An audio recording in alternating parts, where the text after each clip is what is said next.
Les fragments, c'est l'idée de prendre toutes ces petites pièces d'histoire qui sont reliées, mais qui sont aussi différentes et uniques en même temps. De les mettre ensemble, de les tisser ensemble, pour démontrer qu'au final, elles sont toutes connectées.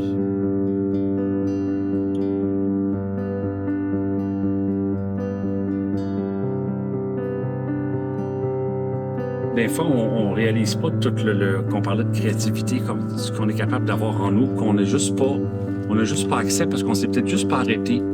Ou on se juge, genre c'est pas beau, c'est pas bon, ça serait pas assez ci, c'est trop ça. Mais pour moi, ça a été un grand bénéfice, puis je pense que pour tout le monde aussi, de faire ces ateliers-là.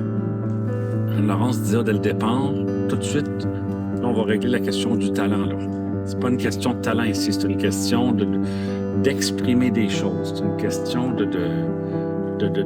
ressentir. C'est une question de partager. C'est juste ça, c'est l'espoir. Parce que faut espérer que les choses vont mieux aller, même si on sait que ça ira pas toujours bien, mais au moins, quand la journée que ça va bien, tu es capable de l'apprécier. Oui, c'est ça que le groupe a permis d'ouvrir la possibilité d'exprimer ça par l'art, alors que peut-être on se retenait ou on se censurait un peu. Oui. Puis le groupe permet de le dévoiler, de l'exprimer, puis d'aller à des endroits qu'on ne soupçonnait même pas qu'ils existaient. Oui, c'est vrai ça.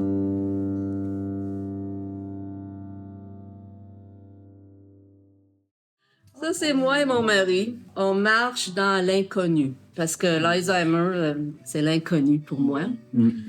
Puis, la petite histoire, c'est que quand je faisais l'arbre, elle craquait toujours. Puis là, je la rangeais. Puis le lendemain, elle était encore craquée quand elle séchait. Là, j'ai dit, OK, ça, c'est un signe que l'Alzheimer, t'essayes d'arranger, puis il n'y a rien à faire. Ça va être toujours de pire en pire, puis même si je l'arrange 100 fois, ça va juste devenir de pire en pire. Puis ça, c'était sa veste qu'il aimait vraiment porter. J'ai coupé la poche.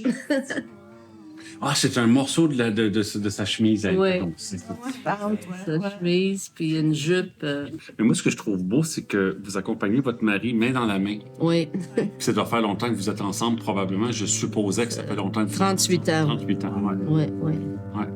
Mais c'est vraiment l'inconnu, hein. On sait pas quoi s'attendre.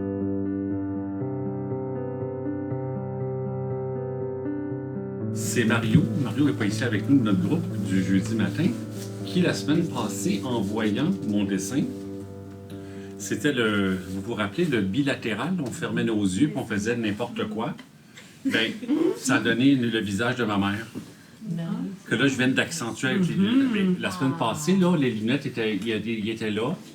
Là, j'ai mis un petit peu de rouge pour les lèvres, un petit peu des yeux, puis c'est ses cheveux.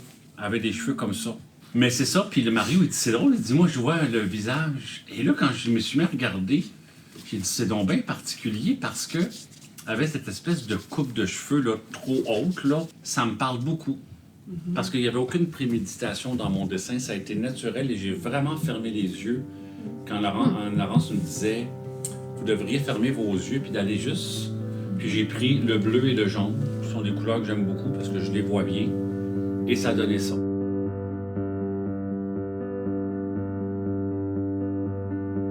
Ça, c'est vraiment... ça fait partie du processus pour l'exposition. Donc ça, c'est vraiment... C'est très organique. Là. C'est un arbre. C'est des tourbillons. C'est un peu comme... Tu sais, c'est très dark. Puis à un moment donné, il y a comme une ouverture qui se fait. La vie. La mort laisse place un peu à la vie, à l'espoir. La lumière. J'ai voulu faire comme le contraire, d'aller de la vie vers la mort, vers le...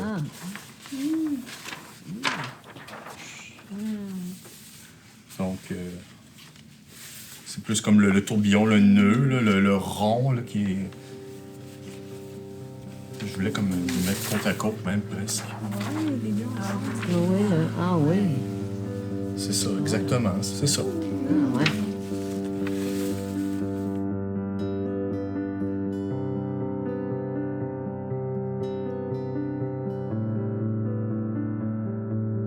Au départ, puis moi, quand j'ai eu une idée, ça a été comme ça, je pense, pendant tout le groupe. Quand j'avais une idée, c'était tout de suite ça. J'avais, tu sais, quand Anne-Laurence avait parlé du projet, je fais de l'insomnie, puis je me suis réveillée une nuit, j'ai dit, c'est clair que ça va être ça. Quand on parlait de choses qui émergent tout seul, là, j'avais l'impression de coucher de soleil avec mon rouge puis mon jaune. J'avais l'impression de lumière, de soleil et tout ça. Et mon tableau noir, que je voulais laisser comme ça, ben je me dis, mais pourquoi je fais pas une éclipse? C'est tout de suite après l'éclipse. Puis mon tableau, c'est devenu éclipse de vie. Wow. L'idée, c'est que, ben, malgré la lumière qui s'estompe, le soleil qu'on pense disparu, ben, il y a toujours cette lumière-là, cet espoir-là, que la vie est plus forte que tout, finalement.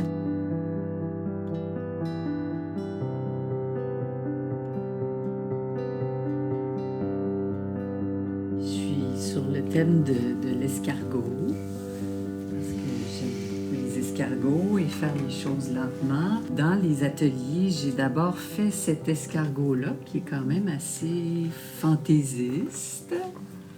Un peu cartoon, un peu... Oui. Mais donc, après ça, pendant les ateliers, les semaines d'atelier, ben, avec mon conjoint qui est atteint d'Alzheimer, on est allé en vacances sur le bord du fleuve, puis j'ai eu l'idée de faire quelque chose avec ce qui était sur le bord du fleuve, d'où la cueillette d'algues. Le cœur de ma coquille, ça, je suis vraiment contente de ça. J'ai une tasse à thé. Puis quand j'ai vu que cette tasse-là était cassée, j'avais envie de ne pas la perdre puis la mettre au vidange. Fait que je l'ai récupérée. Puis j'aime ça, moi, que quelque chose de très délicat et très précieux soit un peu caché. Puis, en fin de compte, ben, j'ai ces bouts de papier-là que j'utilise à tous les jours. C'est vraiment là où ça prend tout son sens, ces deux escargots-là. Il y a comme un sentiment d'étourdissement aussi avec tout ça. C'est les notes que je laisse à mon chum tout le temps, des repas dans le frigo, faire chauffer au micro-ondes, manger avant le hockey...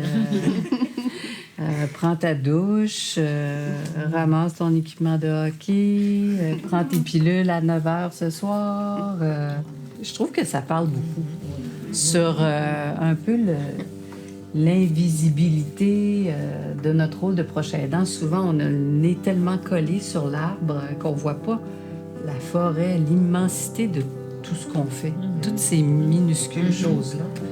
Fait que j'aime bien que mes escargots se promènent lentement là-dessus.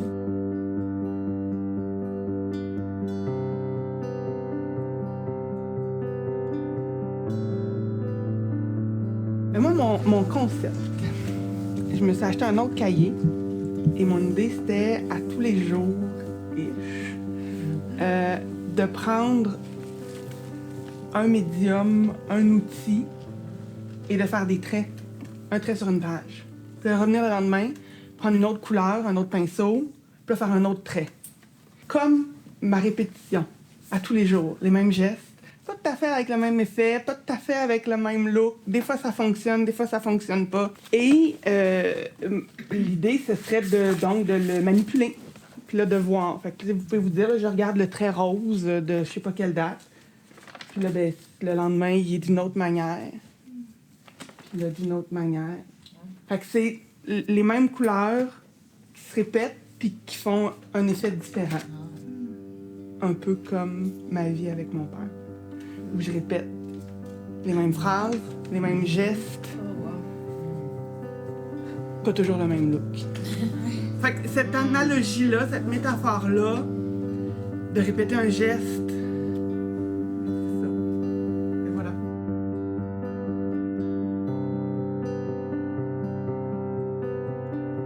moi, moi, c'est ça, c'est ma mère qui vit avec un stade avancé de la maladie d'Alzheimer. J'ai écrit un titre qui s'appelle « Vaincre par l'union », puis c'est deux mains qui s'entremêlent, si je peux dire. Aujourd'hui, on est unis dans cette maladie-là. On est ensemble, on est unis. Le mot « vaincre », c'est pas vaincre la maladie, là. On sait qu'on ne vaincra pas la maladie d'Alzheimer, ça c'est évident, c'est clair. Mais peut-être ça fait référence à des émotions. C'est ça, je remercie ma mère. C'est que ma mère et moi, on a toujours eu une relation très, très difficile. On n'était pas proches du tout, là. Toute notre vie, on était à couteau tiré, je dirais, là. Je la vois plusieurs fois par semaine. Et puis, elle m'enseigne des belles leçons. Sur la dignité, elle me rappelle ce que ça veut dire être un être humain. C'est pas parce que tu communiques pas, que tu marches pas, que tu es obligé de manger de la nourriture en purée, toutes ces choses-là, que je vois encore l'humanité beaucoup en elle. Puis elle m'enseigne des leçons. Puis je suis fière d'elle. Elle est encore là. Puis je le rappelle au personnel, ma mère est encore là. Je sais qu'elle est là parce que quand on met de la musique, elle réagit. Puis quand je vois qu'elle essaie de lire des mots, de comprendre des mots, ça me parle parce que les mots, c'était important pour elle. C'était quelqu'un qui lisait beaucoup. Puis, c'est ça.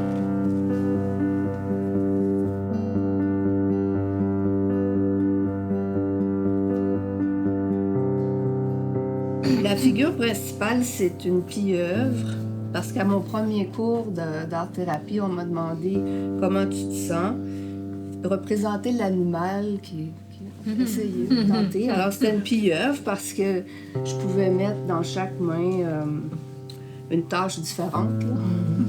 Je prends soin de mon conjoint qui est atteint de la maladie d'Alzheimer.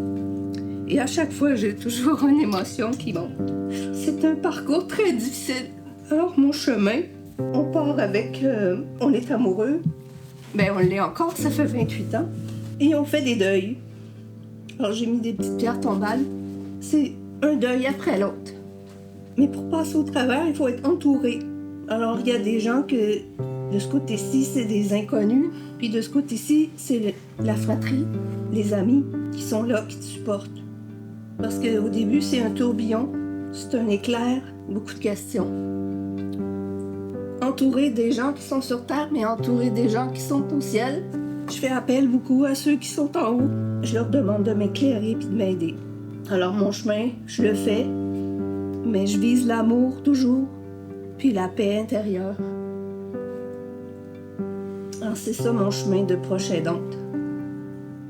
Entouré, sinon on ne peut pas y arriver. Mais ça fait peur, mais on réussit à trouver une paix.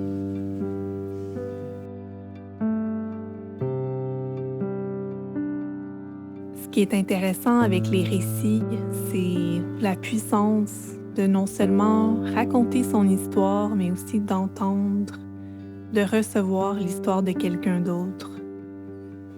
On porte les récits des autres d'une certaine façon quand ils sont partagés. Ils restent avec nous, puis résonnent avec nos propres histoires.